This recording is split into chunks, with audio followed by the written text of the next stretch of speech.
You're listening to episode 751 of a VerySpatial Podcast, December 1st, 2024.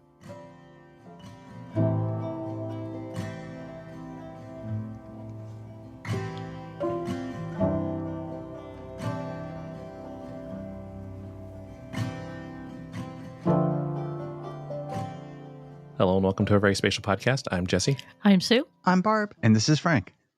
And this week we're going to tell you some things about geography. Imagine that.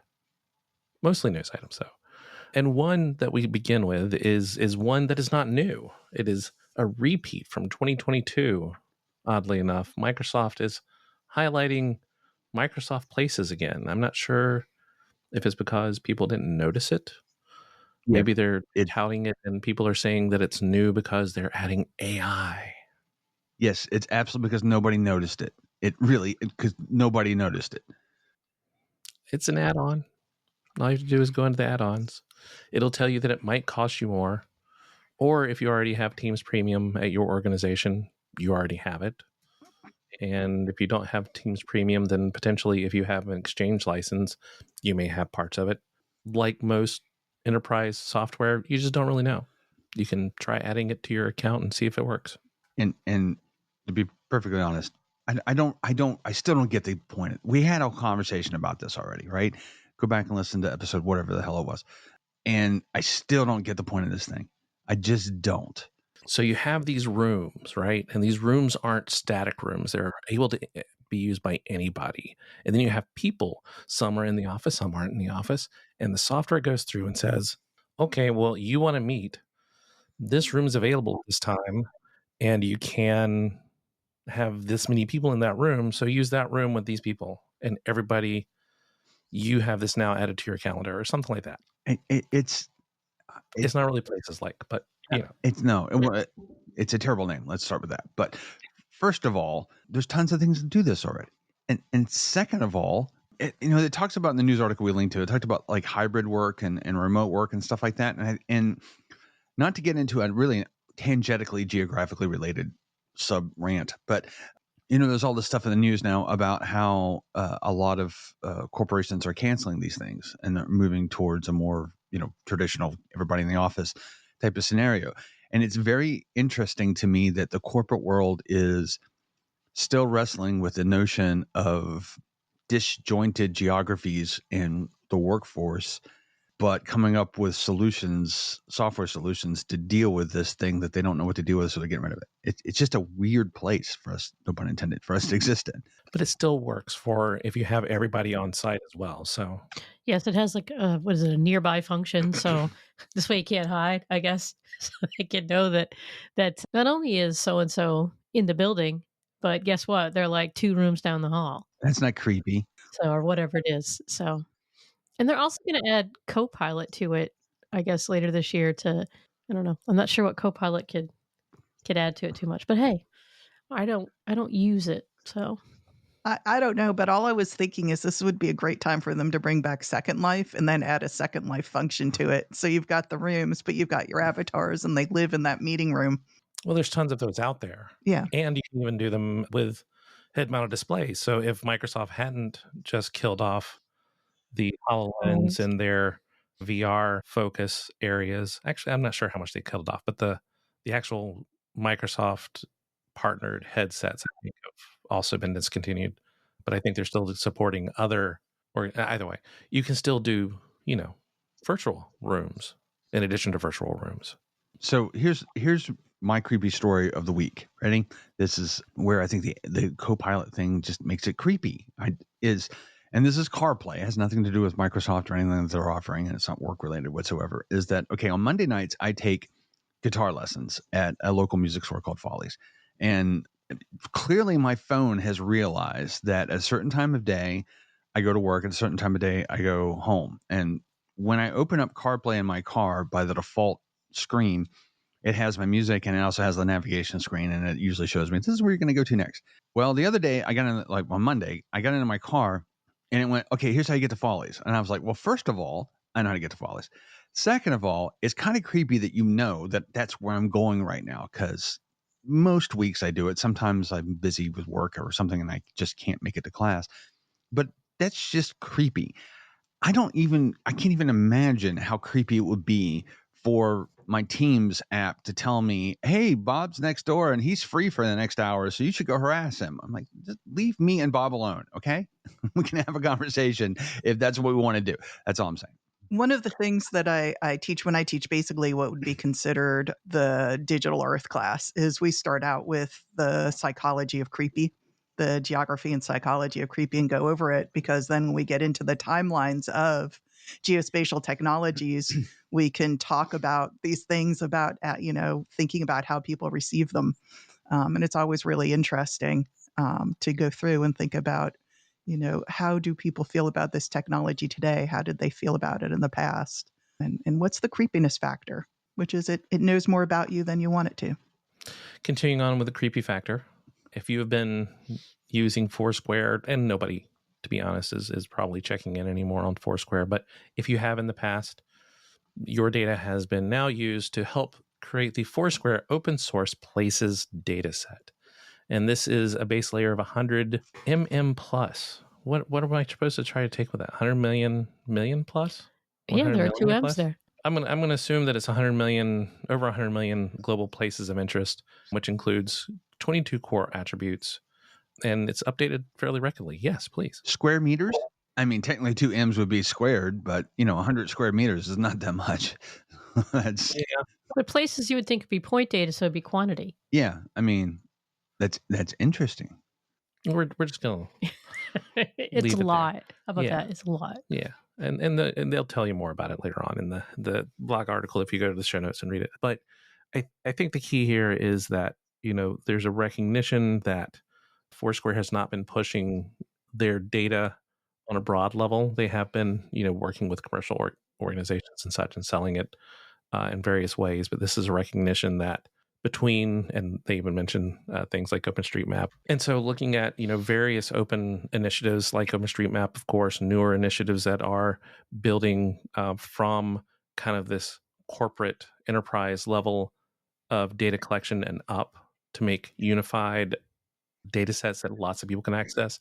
So there is this trend to try to support this. And that's, again, what Foursquare seems to be doing with this release of open source places, is that now they're providing this data set as kind of a foundational data set that can work in conjunction with others for you to use in these different ways. And they talk about it as a cohesive and comprehensive place operating system, AI contributed at scale, confirmed by human contribution at scale.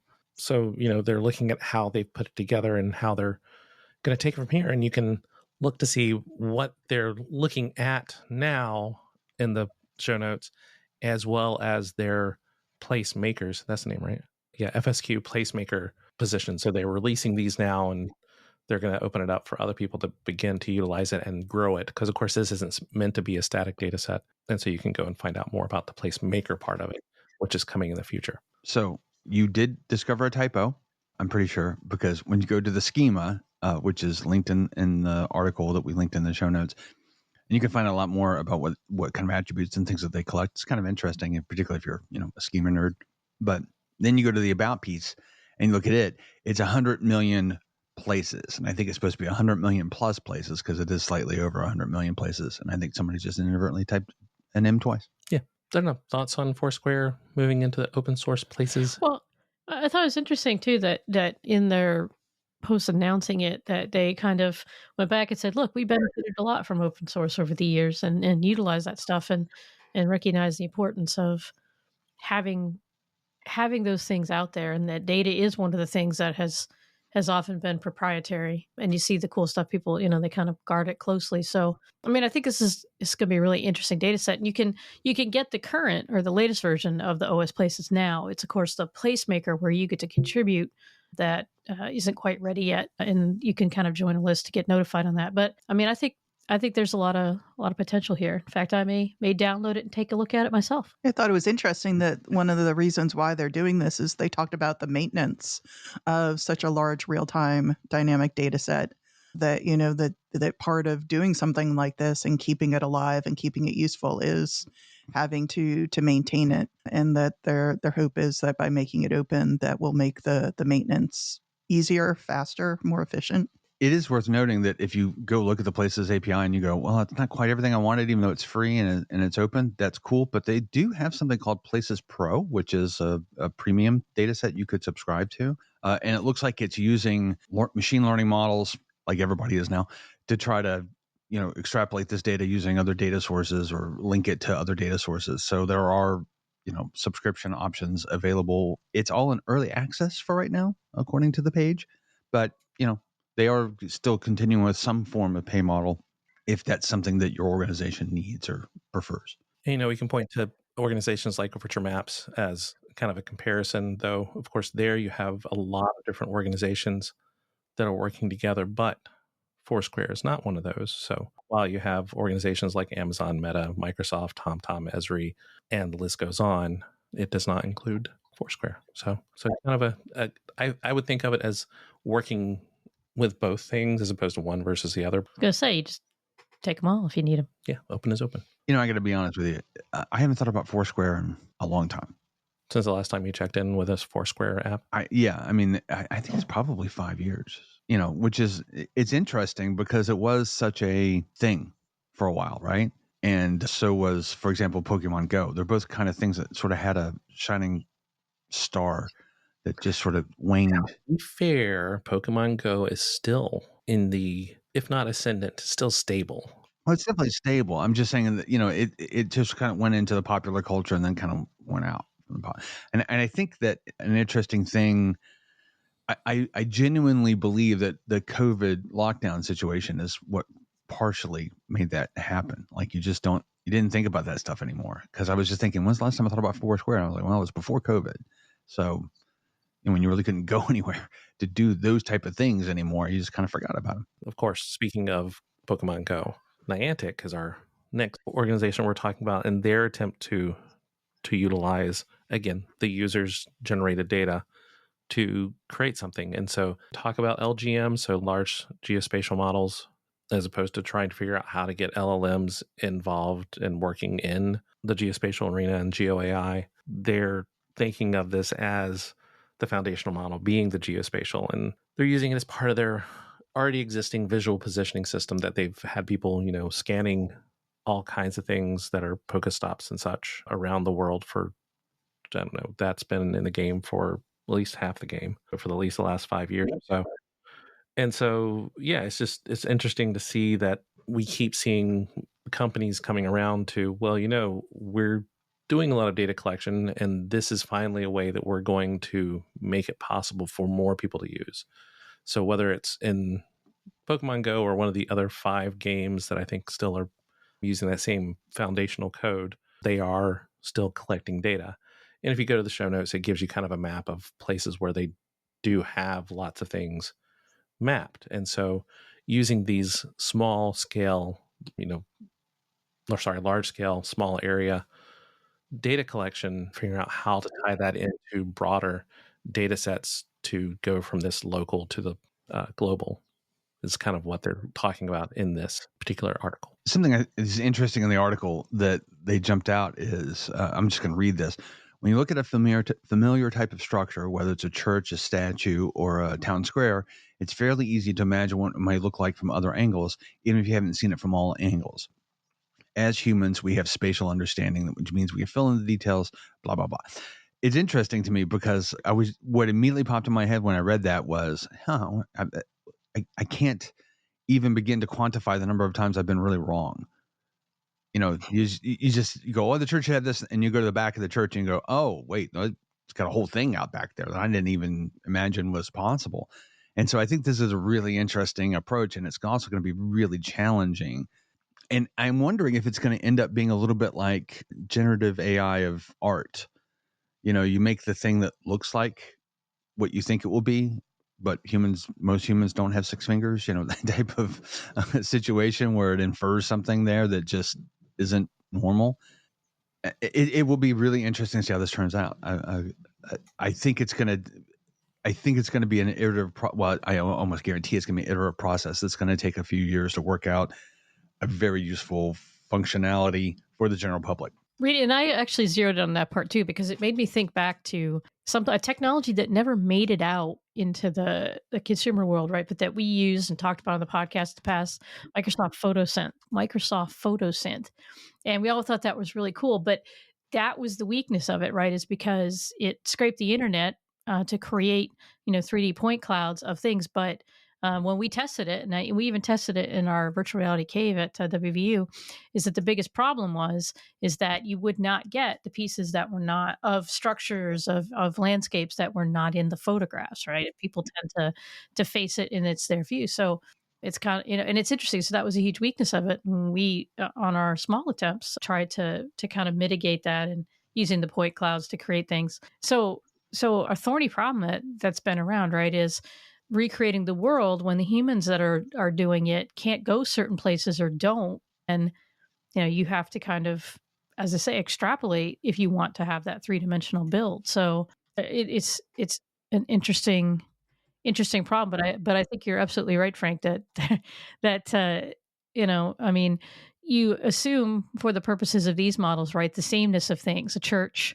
will share characteristics, but the reality is that even at large scales, there's so much variation. But then you also say, well, how many people will ground truth that?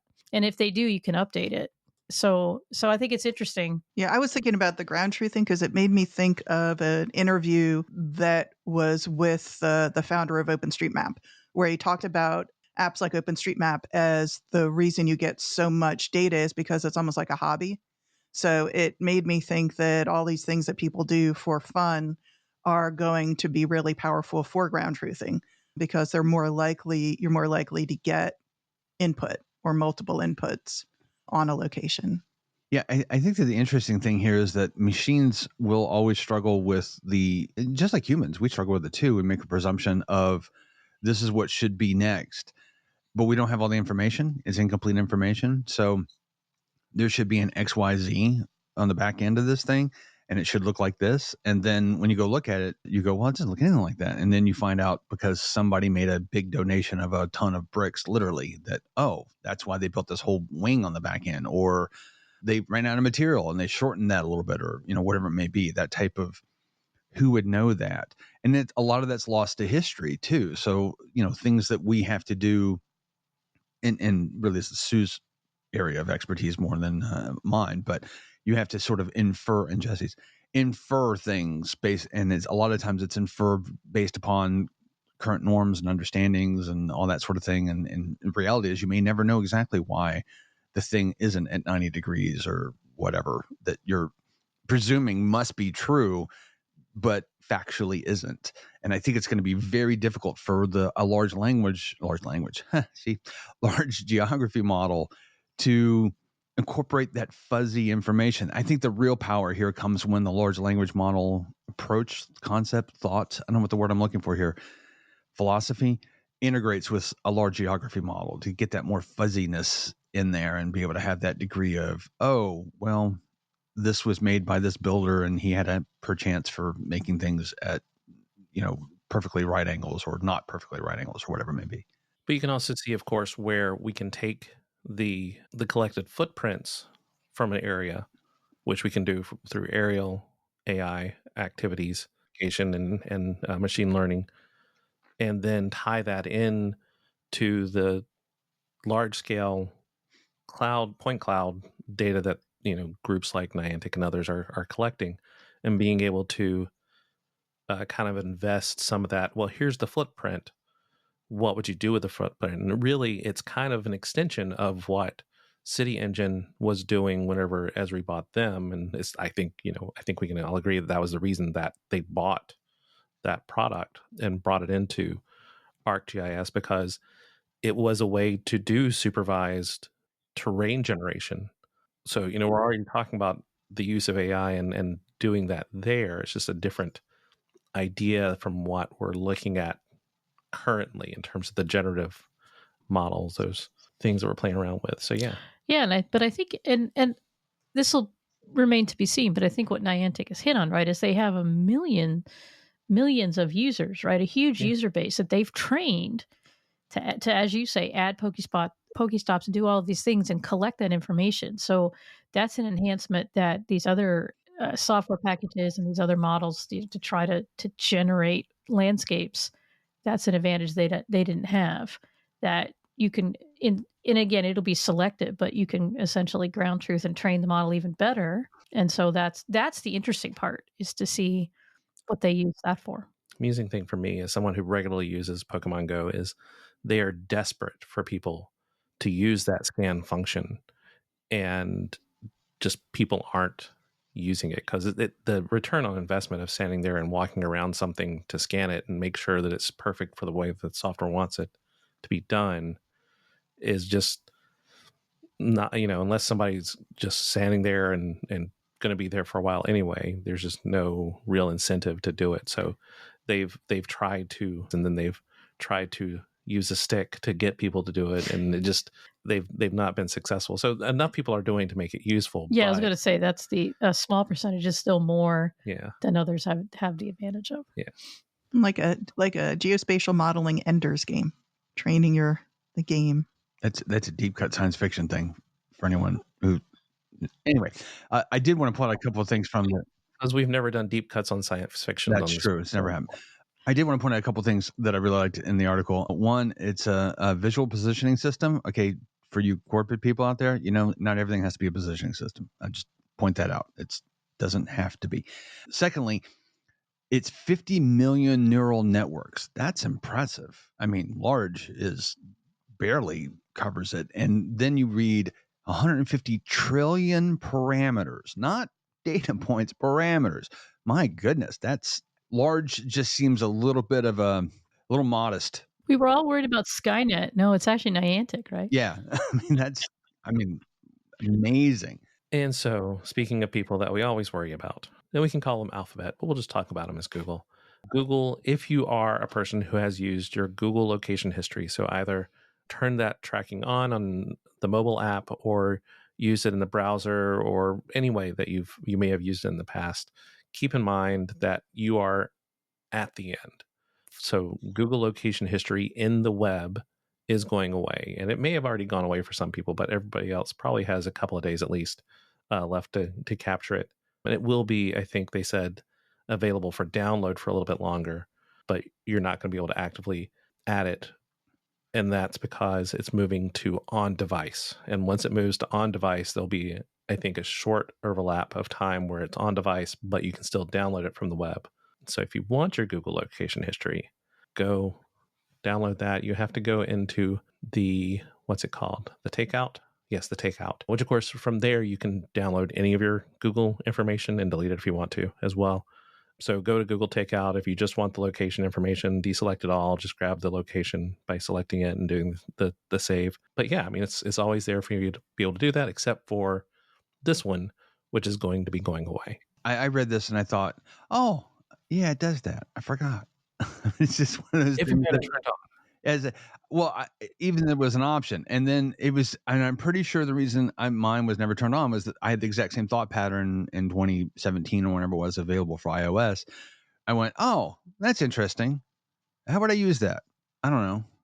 I'm not going to turn on. I always suspect that was a very dominant pattern, which is why I think you would find, I mean, obviously they're moving it toward device for a whole lot of security reasons and things like this. And I can't remember any of the numerous lawsuits that Alphabet or Google has suffered in the EU, change business practices. This may be an outcome of one of those for all I know.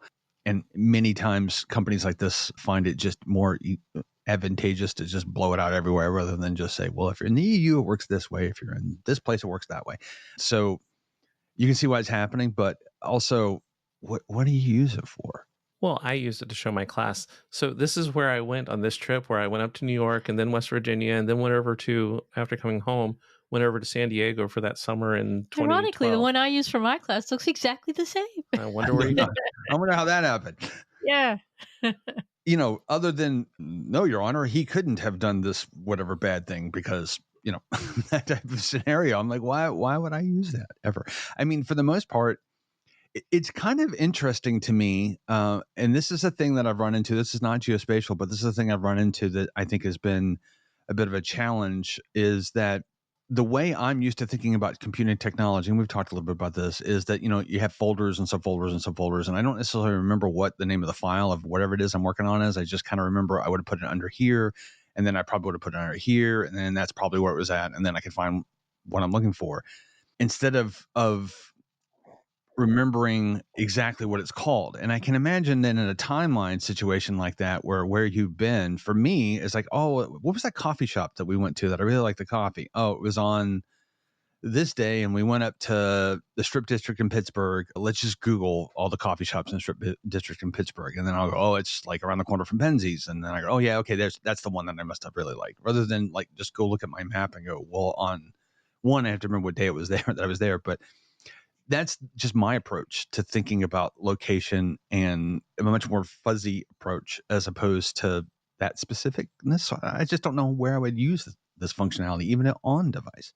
To address what you were asking earlier, yes, some of it is EU things, but this is also to keep Alphabet/Google having to respond to every organization asking for location data for person X, because they don't hold it anymore. So they can get rid of that entire section of data requests because ain't got it. Couldn't tell you. Yeah. So like, oh, Apple did that and they didn't have to answer those requests. We're going to do that too. Yeah. All right. But yeah, that was something we talked about, I don't know, like a year ago, whenever they first announced this. I think that's kind of, is there any other newses? No? Well, then on to the Web Corner. We have a Web Corner this week. It is one that is not new. It is one that has been sitting around since 2021. Just want to remind you of the URHere Podcast. That's the letter U, the letter R, and the word here, all squished together, URHere Podcast. And so this was a quick series. It was 11 episodes, I think, back in 2021. And it was a podcast by Gretchen Peterson and Vanessa Nokvetzel. I'd say it's Nopka-Vetzel. Nopka-Vetzel? Okay. We're going to go with that. So we have that. They were the show hosts, and each week that they did this back in 2021, the spring of 2021, basically they looked at 3 maps and talked about those 3 maps. And yeah, it's, there's lots of podcasts out there. This is one that sadly isn't currently in production. Maybe they'll bring it back because somebody was posting about it recently. I think it was Vanessa, in fact, who had something on Blue Sky. That's what reminded me of it. Yeah, and maybe we'll do a few weeks of Web Corners that are podcasts, because they're unlike once upon a time when there were a couple of us out there and then just us for a very short time. Now there's many. Whenever we talk about either traditional ideas of podcast or getting into some of the video podcasts and YouTube channels that are out there. So yeah, we'll do a few of those just to make sure others know other sources to go out and watch. So yeah, check them out. URHerePodcast.com and all of your favorite podcast distribution sites. Okay, then on to the events corner. We ain't got no events. It's the end of the year. Yeah. Things get keep it local, people. Do events locally. Spend time with your friends and family and colleagues. Do that. Yeah. Great way to do an event. I'm putting together a GeoB from all my students creating questions, and it's a great, quiet, fun activity to do with friends and family. I'm also going to be doing a Geo Nerd one. A few of us that want to get together have decided for Christmas we're going to create our own GeoB, and then everyone in geography is going to play it from wherever we are. If you'd like us to add your event for the next year into the podcast, send us an email to podcast@VerySpatial.com. If you'd like to reach us individually, I can be reached at sue@VerySpatial.com, and I am dipping a very small toe in the water at Blue Sky, so mostly just looking at feeds. Haven't posted much yet, but you can find me at GeoGirl there. I'm Barb at VerySpatial.com. I'm Frank at VerySpatial.com, and I've gone a little more, let's just say, knee deep into Blue Sky. I posted a bit, and I'm starting to post more, and it's a nice place. So check it out. No Japar. And I'm available at Kinda Spatial, and I have, after threatening it for probably a year and a half, updated the contacts at veryspatial.com/contacts, at least for the social media, to reflect everybody's Blue Sky. And if they do have a Threads, I think I also link to Threads. Let's check and see. veryspatial.com/Threads. /contacts. Oh, no, Blue Sky and Mastodon. I did not put Threads on there. So if you guys have Mastodon accounts or Thread accounts you want me to link to, email them to me. I'll add them to the page. It's interesting if you look at the usage of Blue Sky and Threads. I mean, Threads, unfortunately for Threads, it was just kind of dropped off big time. But I do have a Threads. I will let you know. As always, we're the folks from VerySpatial. Thanks for listening. And we'll see you in a couple weeks.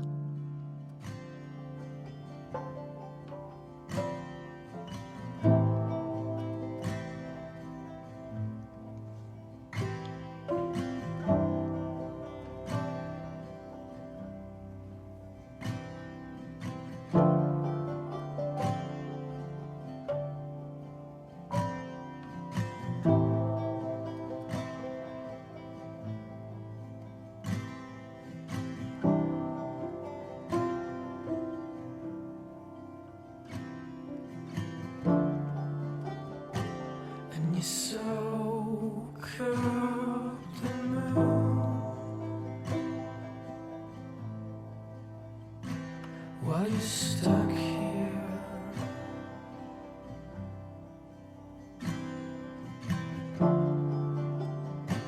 no come back, no mystery lose.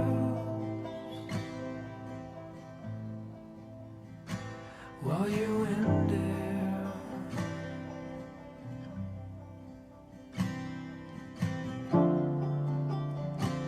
so why didn't you move while you had the chance?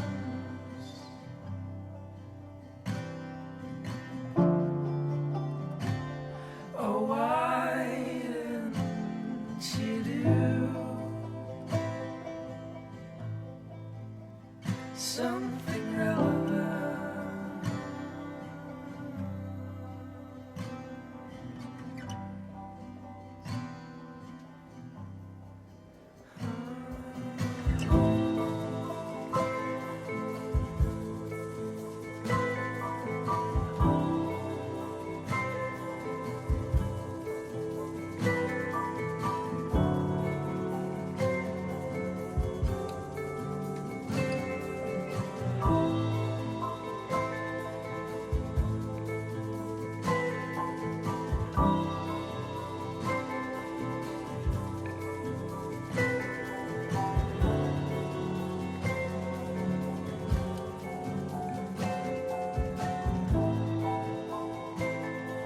Soon you realize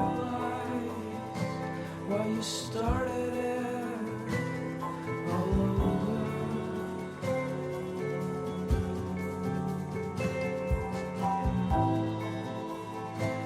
All the flickering time.